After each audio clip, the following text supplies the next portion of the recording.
Baahubali cinema దగ్గర నుంచి ఇప్పటి వరకు ప్రభాస్ వరుసగా యాక్షన్ సినిమాలే చేస్తున్నారు. కానీ డార్లింగ్, మిర్చి లాంటి మంచి వింటేజ్ చిత్రం కావాలంటూ ఫ్యాన్స్ కోరుతున్నారు. అందుకే వారందరికీ ఐ ఫీస్ట్ ఇచ్చేందుకు మారుతి డైరెక్షన్లో ది రాజాసాబ్ చిత్రం చేస్తున్నారు ప్రభాస్. హారర్ కామెడీగా తెరకెక్కుతున్న ఈ సినిమాకి తమన్ మ్యూజిక్ అందిస్తున్నారు. తాజాగా ఈ సినిమా పాటల గురించి తమన్ ఇంట్రెస్టింగ్ కామెంట్ చేశారు. ఇప్పటికే కంపోజ్ చేసిన సాంగ్స్ అన్నీ డస్ట్బిన్లో వేసేసి ఫ్రెష్గా మళ్ళీ చేస్తున్నట్లు చెప్పారు.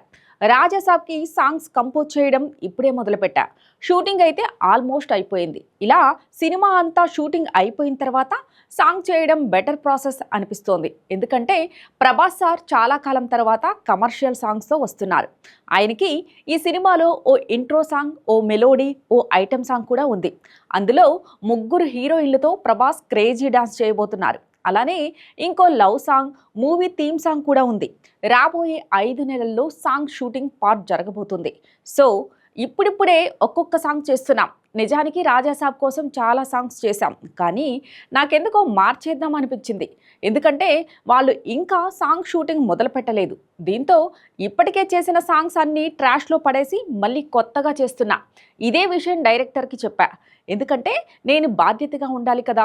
దీనికోసం చేసిన ట్యూన్స్ డెడ్ అయిపోయాయి. ఇవి ఇప్పుడు వర్కౌట్ అవ్వవు. ఎందుకంటే నేను డాకు మహారాజ్, ఓజీ, జాట్ లాంటి చిత్రాల తర్వాత చేస్తున్న సినిమా ఇది. కనుక నేను కూడా అప్డేట్ కావాలి. నేను నా మ్యూజిక్ని చీట్ చేయలేను. ఇలా ఉండటమే కరెక్ట్.